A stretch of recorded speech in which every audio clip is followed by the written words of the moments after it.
Do you think it's good that the younger generations are caring less and less about politics? I'd say they care less about like politics in general, maybe more about specific issues. What ended up happening with that Kanye thing? Because it kind of disappeared, right? I hope he's over it. I don't know. He said a lot of really terrible things. At the same time, I think everyone's kind of just waiting for that apology. So.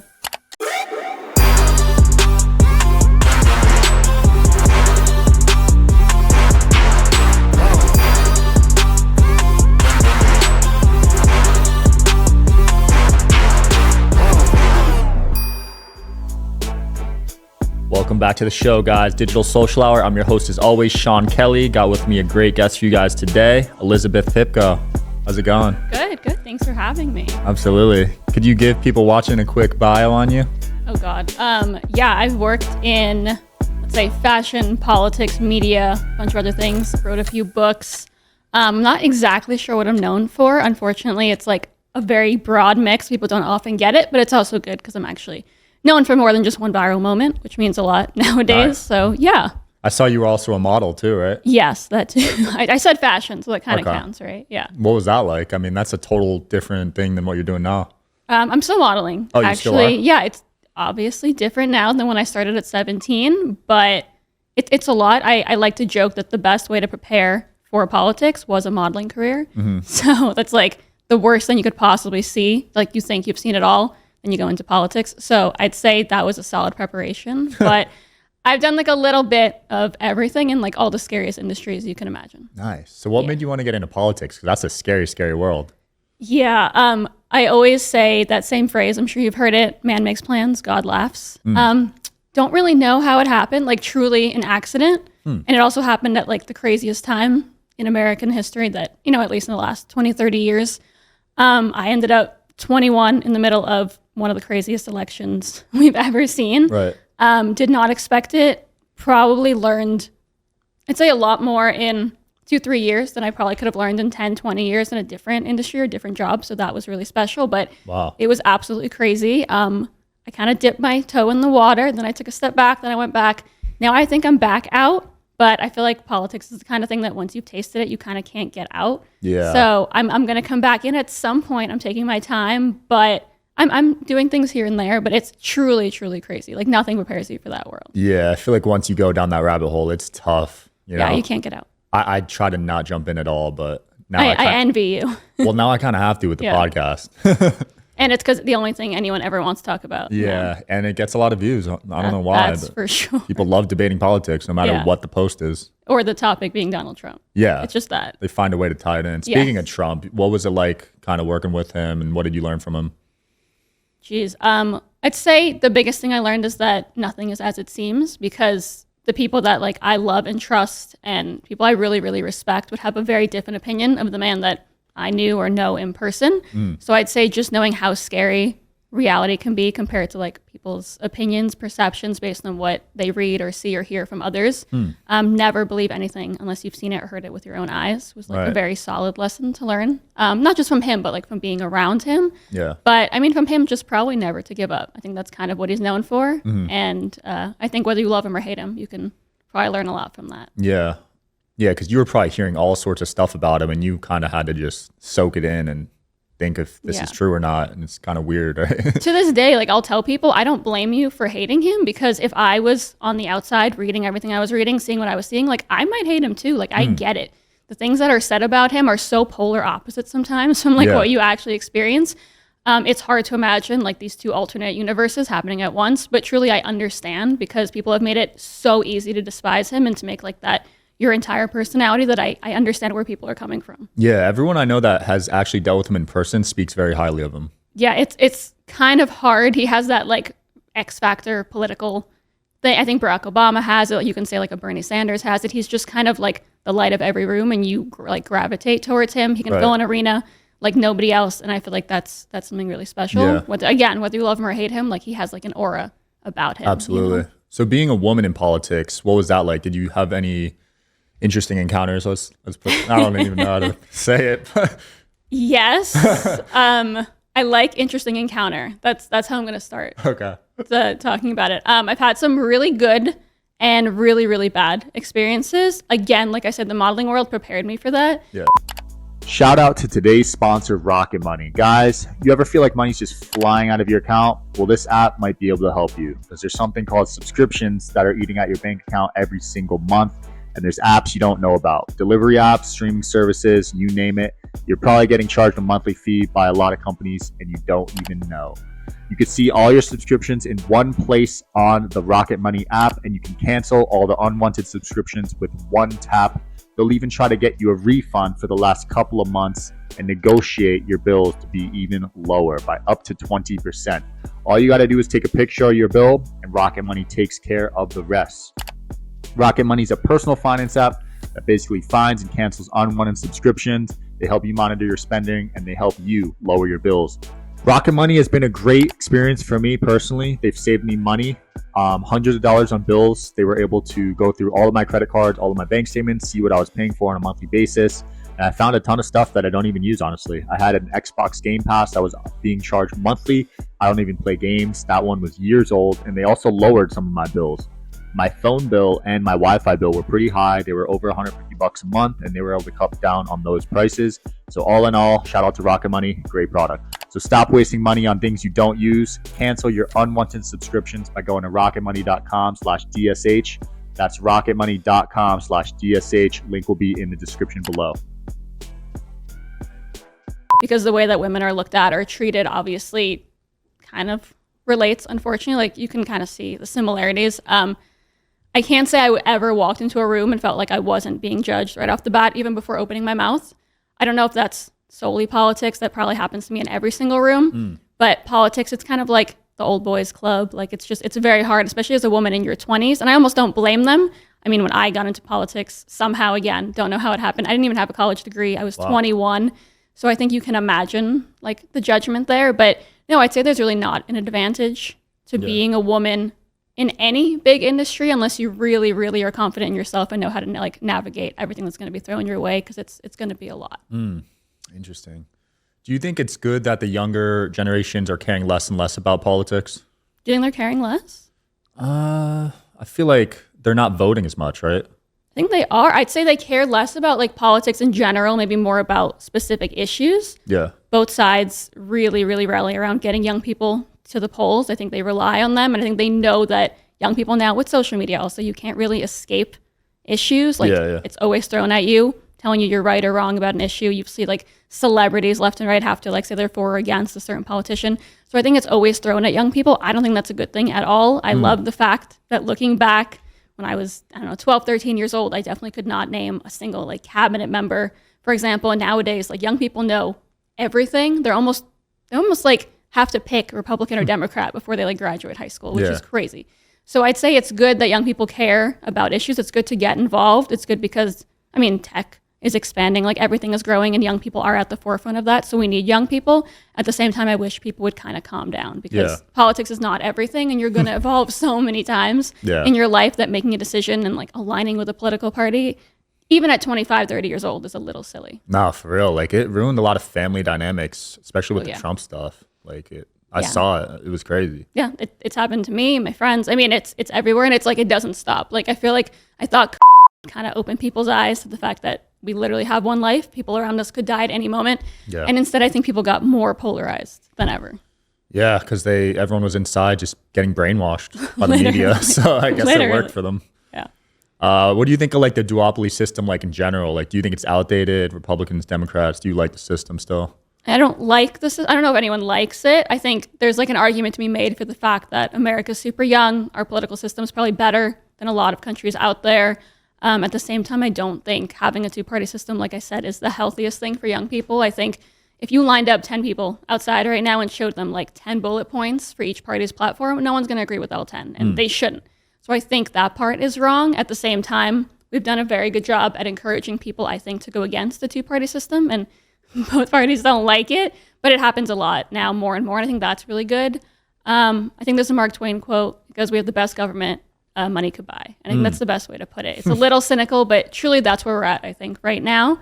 It's going to get better. That's what the United States is about. Like, we're always evolving. I do think young people are pushing very, very hard, but it's a sad system if you let it turn you into what it wants to. Right. Otherwise, you can embrace it, vote the way you want, and change up every single time, because that's what we're supposed to do. Yeah. So if Trump runs again, are you going to help him out? Well, he is running. Oh, he is? Yeah, we'll see if he needs me. Okay. Yeah. What was that like being like, you were a campaign manager, right? Definitely not. Jesus. Can you imagine? Oh, no? No, I mean, usually campaign managers are like 40-year Oh, okay. veterans. Yeah, no, but I was one of like under 100 staffers, I'd say, in Trump Tower on the campaign. Nice. Yeah, and one of the youngest for sure. And it was super stressful, I'd imagine. It was a lot. Yeah, I was also hiding it from people at the same time. So I was like a working model at the same time and not letting anyone know what I was doing. Okay. I was waking up at like 4 a.m. just trying to get enough time in the day to like get my classes done because I was in school and do my modeling. I was figure skater at the time. That's another story. I was at the campaign. Like it was all day, every day. And obviously getting spit on literally, figuratively, and emotionally at the same time was not easy. But yeah, it was a lot. Damn, you were wearing a lot of hats. And you went to Ivy League, right? I did, yeah, twice, technically. Jeez, so you're doing that, which is already a full-time thing in itself, and 3 other jobs. Yeah, but I saw, like, the school thing, it's interesting. I saw, you've posted a few times, but again, like this morning, I think, about homeschooling and, like, what it means to go a different route. I definitely went, like, polar opposite the traditional route. So though it sounds like I, like, went to, like, middle school, high school, Ivy League, that's not at all how it happened. And I've been to, like, a private Orthodox Jewish school. I attended the professional children's school in New York, which is for like working models, athletes, young actors. I went to homeschooling. I went to virtual schooling, which is like homeschooling, but your parents are not in charge. I've done college in person, done college online, same with the master's, like little bit of everything. So I think, I wouldn't just say like I went to Ivy League schools. It's more just like they were a teeny tiny part of the path. So you got a unique perspective on education. Which sort of schooling methods were your favorite?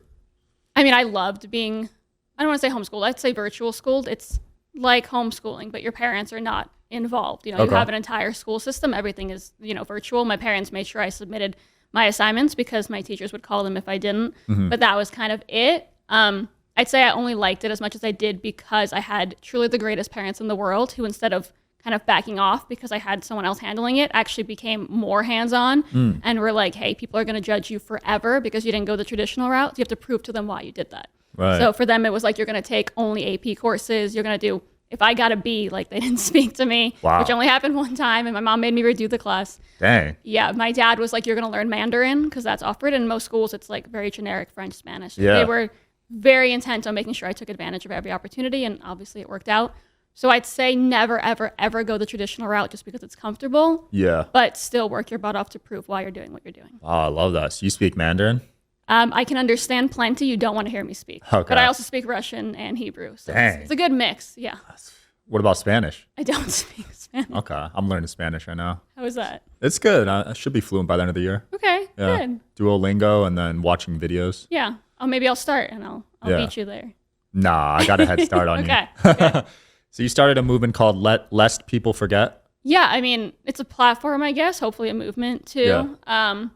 I dealt with anti-Semitism on my own in general, like after getting like a bit of a platform that was thrown my way immediately, but I also worked in that space. I ran a PAC focused on support for Israel and fighting anti-Semitism. I've done a lot on that front and on like the Holocaust education front. And when Kanye West kind of went viral for everything he said last year, I think we all kind of fell apart internally, like me being such a giant Kanye West fan. Oh. But it was less Kanye and more, I was like very, very lucky growing up in New York City.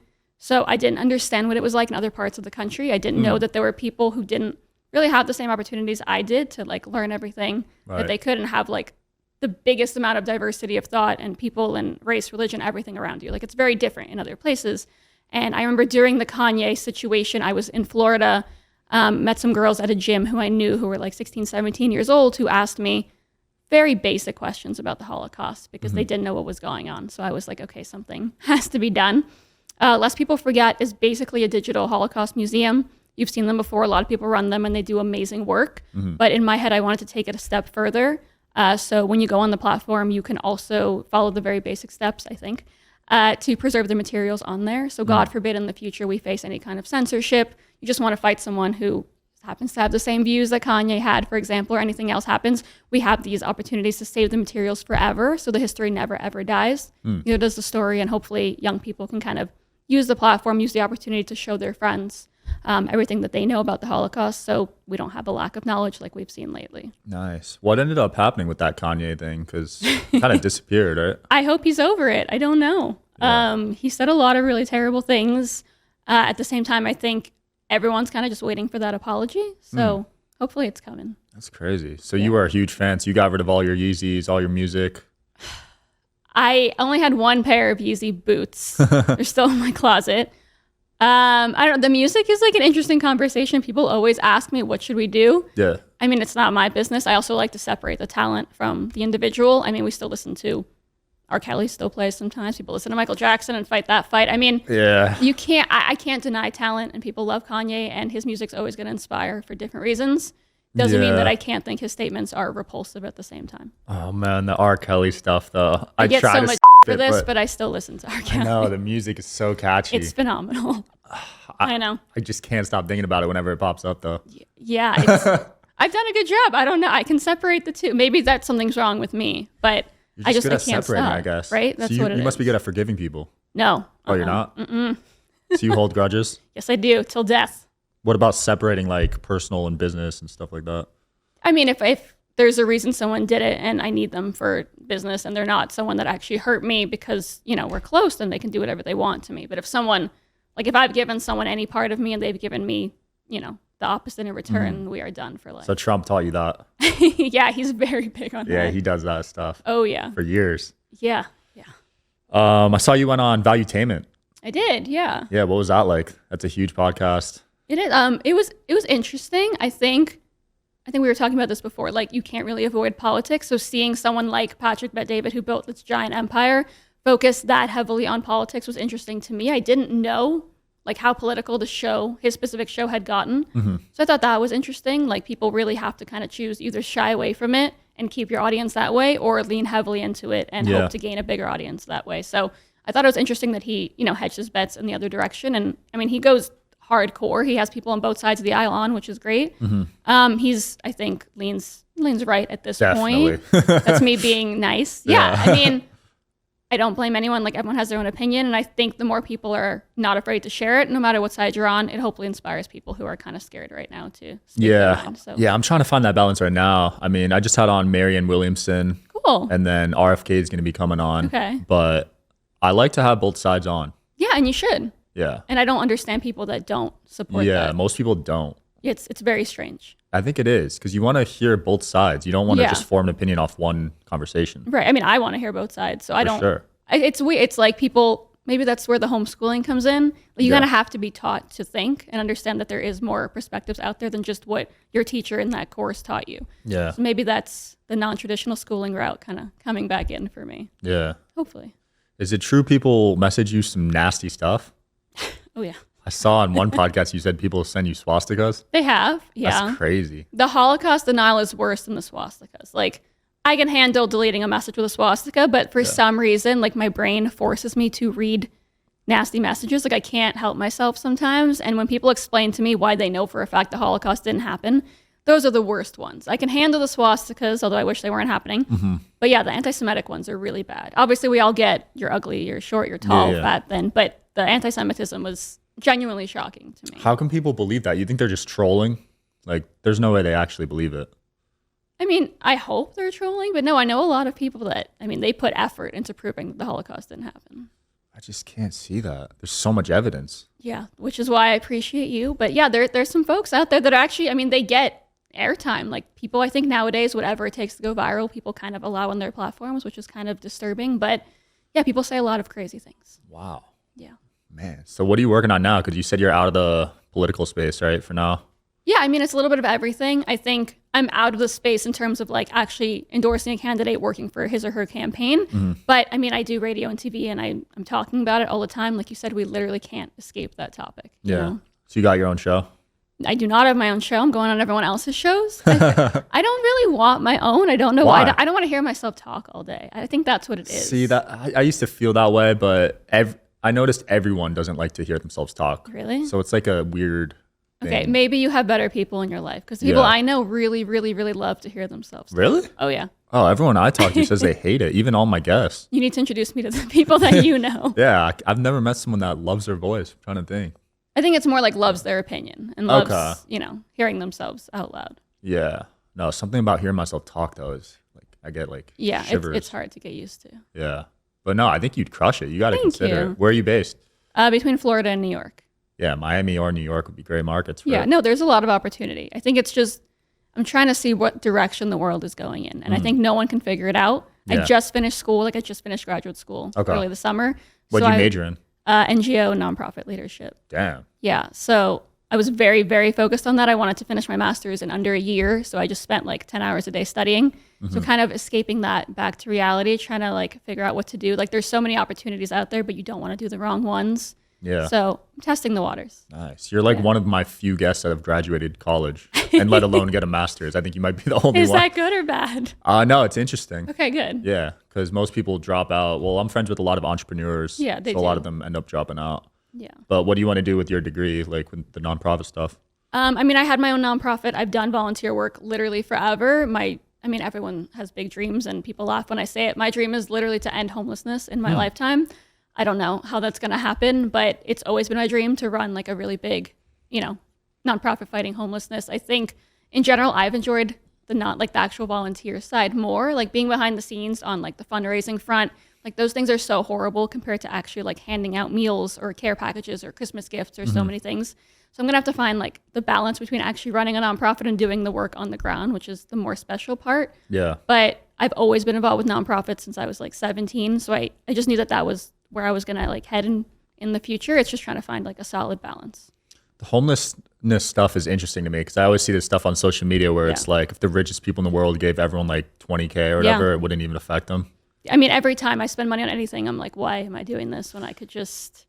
But if you think about like political campaigns, people always say like the hundreds of millions, if not, billions of dollars going into campaigns for so many candidates that end up dropping out. Like if Ron DeSantis decided that he didn't want to run and all the money spent on Ron DeSantis' sinking ship of a campaign went to fighting homelessness in Florida, I think he'd help a lot of people. So things like that kind of... Wait, so they're actually spending $100 million? I think they're spending a lot more than that, yeah. Holy crap. I didn't even know. Oh, so all the donations, right? So it adds up. So there's obviously small dollars, which could be $5, $10, $20 from actual just Americans that want to help. And then there's the big donors that come in. And then there's your campaign raises money. And then your PAC raises money. And there's outside groups. Wow. It's hundreds of millions. Holy minimum. crap. Yeah. I did not know that. Even Bernie Sanders was spending that much? I would think so. Yeah, you have to.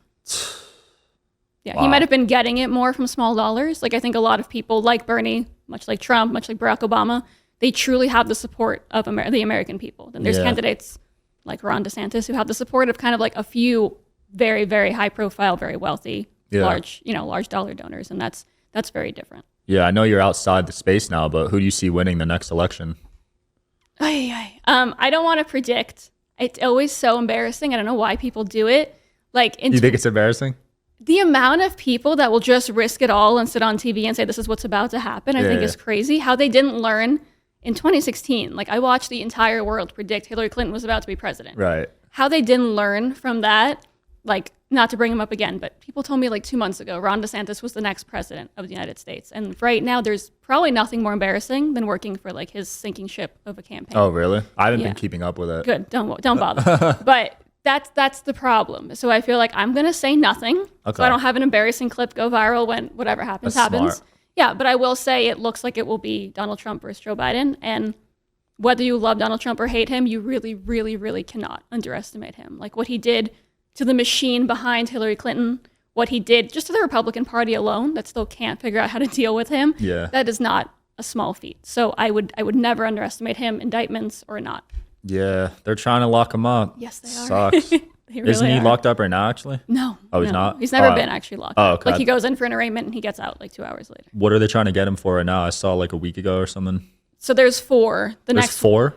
There's 3 right now. There's gonna be another one probably the next few weeks in Holy Georgia. crap. I think I'm right, and that's the last one.